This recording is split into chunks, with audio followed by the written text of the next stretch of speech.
தெலுங்கு திரையுலகில் பட வாய்ப்பு தருவதற்காக பாலியல் இச்சைக்கு அழைத்ததாக கூறி தெலுங்கு நடிகர் சங்கத்தின் முன் அரை நிர்வாண போராட்டம் நடத்தி அதிர வைத்தவர் நடிகை ஸ்ரீரெட்டி. தெலுங்கில் இயக்குனர் தேஜா உள்ளிட்டோர் மீது புகார் கூறிய அவர், தமிழில் ராகவா லாரன்ஸ், ஏஆர் முருகதாஸ், ஸ்ரீகாந்த் மற்றும் சுந்தர் சி மீதும் பாலியல் குற்றச்சாட்டுகளை சுமத்தினார்.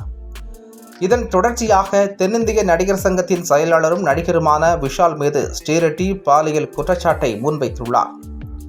விஷால் பல பெண்களை ஏமாற்றியிருப்பது எனக்கு தெரியும் என்று தனது முகநூல் பக்கத்தில் ஸ்ரீரெட்டி ஏற்கனவே பதிவிட்டிருந்தார். தனது தொழில் மீதும் தாயார் மீதும் சத்தியம் செய்துள்ள ஸ்ரீரெட்டி தான் பொய் சொல்லவில்லை என்றும் குறிப்பிட்டிருந்தார். இதற்கிடையே மலையாள திரையுலகில் நடிகைகளுக்கு பாலியல் வன்கொடுமை குறித்து சர்ச்சை எழ இந்த விவகாரம் குறித்து பேசிய நடிகர் விஷால், அட்ஜஸ்ட்மெண்ட்டுகளுக்கு யாராவது அழைத்தால் அவர்களை செருப்பால் அடியுங்கள் என்று பதிலளித்திருந்தார். மேலும், என் மீது பாலியல் குற்றச்சாட்டு கூறும் நடிகை ஸ்ரீரெட்டியை யார் என்றே தெரியாது என்றும் விஷால் கூறியிருந்தார். இதற்கு பதிலடி கொடுத்துள்ள நடிகை ஸ்ரீரெட்டி, தன்னிடத்தில் நிறைய செருப்பு உள்ளது, உங்களுக்கு வேண்டுமா என்று கேட்டுள்ளார். மேலும், நீங்கள் ஒரு பெண்ணை பற்றி பேசும்போது உங்கள் நாக்கு மிகவும் கவனமாக இருக்க வேண்டும். செய்த கர்மா ஏற்கனவே உங்களுக்கு நன்றாக வேலை செய்கிறது.